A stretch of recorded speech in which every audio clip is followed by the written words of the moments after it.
Hello viewers, இன்னைக்கு என்னோட மெனுவில் எடுத்திருக்கிறது நீங்கள் நிறைய பேர் கேள்விப்படாத ஒரு வித்தியாசமான ரசம், நெல்லி மல்லி ரசம். அது என்னப்பா எதுகை மோனையில் சொல்கிறேன் நெல்லி மல்லின்னு கேட்டிங்கன்னா, ரொம்ப சிம்பிளாக ஈஸியாக பண்ணுற ரசம் தான். வாங்க அது குக் பண்ணுறப்பே அதில் என்ன இன்க்ரீடியன்ஸ் இருக்குது, என்ன வித்தியாசம்னு பார்த்துருவோம்.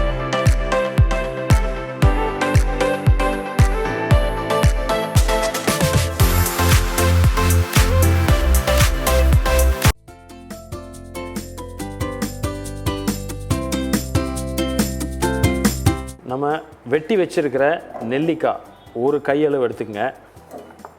அதே மாதிரி ஒரு 3 பச்சை மிளகாய், ஒரு 4 தக்காளி, நாட்டு தக்காளி போடுங்க, ரொம்ப முக்கியம்.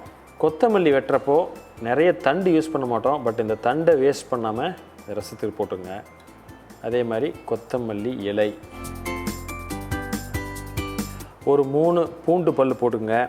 அதே மாதிரி ஒரு 10 மிளகு, கொஞ்சோண்டு ஜீரகம், 2 பிஞ்சு வச்சுக்கலாம். ஸோ இதை இப்போது லைட்டாக அரைச்சிட்டு இந்த பேஸ்ட்டு தான் இந்த ரசத்துக்கு ஒரு பேஸாக நம்ம யூஸ் பண்ண போகிறோம். வாங்க எப்படி போகிறதுன்னு பார்ப்போம். ஸோ இப்போ இதை நம்ம அரைச்சிட்டோம். பார்த்தீங்கன்னா ரொம்ப நைஸாக அரைக்க வேணாம், இந்த மாதிரி ஒரு 1-2 இந்த மாதிரி நீங்கள் அரைச்சா போதும். ஸோ இது இப்போ ரெடி ஆயிடுச்சு. இப்போது நம்ம அந்த ரசத்தை எப்படி நம்ம ரெடி பண்ணுறதுன்னு பார்ப்போம். ஸோ இது முக்கியமாக இதில் வந்து நம்ம நெய்யில் பண்ண போகிறோம். ஏன்னா இந்த ரசத்துக்கு வந்து இந்த நெய் காம்பினேஷன் வந்து ரொம்ப நல்லாயிருக்கும். ஒரு 2லேருந்து ஒரு 2.5 டீஸ்பூன் எடுத்துக்கங்க. இந்த நெல்லி மல்லி ரசத்தில் முக்கியமான ஒரு ஹெல்த் பெனிஃபிட் அப்படின்னா, இந்த நெல்லிக்காய் வந்து ரொம்ப நல்லது. இந்த ஆம்லான்னு சொல்கிறோம் இல்லையா, இதில் வந்து விட்டமின் சி ரொம்ப அதிகம். அதே மாதிரி ஆன்டி ஆக்சிடென்ட் உங்களுக்கு தெரியும், ஒரு பாடி இம்யூன் சிஸ்டத்துக்கு ரொம்ப முக்கியமானது. எஸ்பெஷலி நீங்கள் ஒரு சீசன்லேருந்து இன்னொரு சீசன் நீங்கள் மாறுறப்போ, அதாவது வின்டர்லேருந்து சம்மரோ, சம்மர்லேருந்து ரெய்னி சீசன் இந்த மாதிரி மாறுறப்போ, இந்த ஃப்ளூ, இந்த மாதிரி கோல்டு, இந்த மாதிரி சீசனில் இது ரொம்ப ரொம்ப ஒரு ஹெல்த்தியான ஃபுட் அப்படின்னு சொல்லலாம். இப்போது இந்த எடுத்த நெய் காஞ்சிருச்சு. ஒரு 1/2 ஸ்பூன் கடுகு எடுத்துக்கிறேன். ஒரு 2 காஞ்ச மிளகா கிள்ளி போட்டுக்கிறேன். ஒரு ஸ்பூன் மிளகு, ஒரு 1/2 ஸ்பூன் ஜீரகம். ஸோ இப்போது லைட்டாக நமக்கு ஃப்ரை ஆகி வரப்போ நம்ம அரைச்சி வச்சுருக்கிற அந்த விழுது இதில் சேர்த்துருவோம். அந்த விழுது சேர்த்துட்டு லைட்டாக ஒரு வதக்கிடுங்க. இந்த விழுது நமக்கு ஒரு கொதி வந்தோடனே இப்போ நம்ம அடுத்து என்ன சேர்க்க போகிறோம் அப்படின்னா, நம்ம ஏற்கனவே பருப்பு தண்ணி வேக வச்சு துவரம் பருப்பு தண்ணி எடுத்து வச்சுருக்கோம், அதை இதில் மிக்ஸ் பண்ணிக்கோங்க.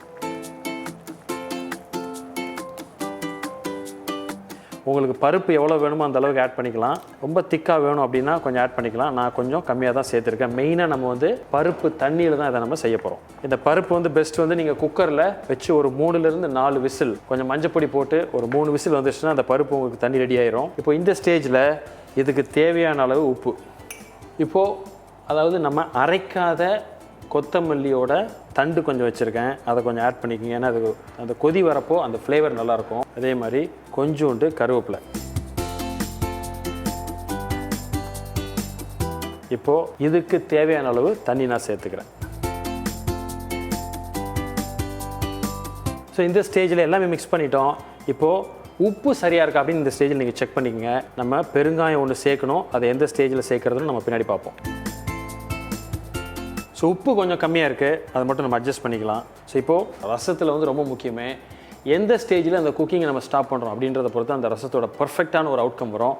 அதை இப்போ நம்ம ரசம் பண்ணுறப்போ இந்த ஸ்டேஜில் நம்ம பார்ப்போம். ஸோ இந்த ரசம் இப்போ லைட்டாக கொதிக்க ஆரம்பிக்குது. இந்த ஸ்டேஜில் நான் என்ன பண்ணுறேன் அப்படின்னா, கொஞ்சோண்டு பெருங்காய பொடி சேர்த்துக்கிறேன். ஒரு 2 பிஞ்ச் போட்டால் போதும். ஆஃப் பண்ணிடலாம். பண்ணிவிட்டு ஜஸ்ட் ஒரு வாட்டி மிக்ஸ் பண்ணிடுங்க. ஏன்னா ரசம் ஃபுல்லாக கொதிக்க வேணாம். இதுக்கு மேலே கொஞ்சம் கொத்தமல்லி, அதே மாதிரி நம்ம கொத்தமல்லி தண்டு வச்சுருக்கோம், அதையும் கொஞ்சம் போடுங்க. ஏன்னா அந்த தண்டில் வந்து நல்ல ஃப்ளேவர் இறங்கும். ஸோ ஒரு பர்ஃபெக்டான, வித்தியாசமான, ரொம்ப ஹெல்த்தியான, ஆன்டி ஆக்சிடென்ட்ஸ் நிறைய இருக்கிற நெல்லி மல்லி ரசம். இதை கண்டிப்பாக ட்ரை பண்ணி பாருங்கள். ரசம் எப்பொழுதுமே வந்து நம்ம ரெகுலராக பண்ணிகிட்டே இருக்கோம். வித்தியாசமான ஒரு ரசம் பண்ணணும் அப்படின்னு நினச்சா இது ஒரு பர்ஃபெக்ட் ஆப்ஷன். ஸோ இந்த வீடியோ பார்த்து என்ஜாய் பண்ணியிருப்பீங்கன்னு நினைக்கிறேன். இதை நீங்கள் ட்ரை பண்ணிவிட்டு உங்களுக்கு எப்படி வந்திருக்கு அப்படின்றத எங்களுக்கு கமெண்ட் பண்ணுங்கள். பர்ஃபெக்டான ஒரு காம்பினேஷன் அப்படின்றப்போ இந்த நெல்லிக்காய் அது ஒரு துவர்ப்பு, அதே மாதிரி இந்த கொத்தமல்லி அதோட ஒரு பேலன்ஸ்டு ஒரு ஃப்ளேவர் அண்ட் டேஸ்ட்டு ரொம்ப பர்ஃபெக்டாக இருக்கும். இதே மாதிரி இன்னொரு நாள் இன்னொரு வீடியோவில் மீட் பண்ணுறேன். அது வரைக்கும் ஹாப்பி குக்கிங்.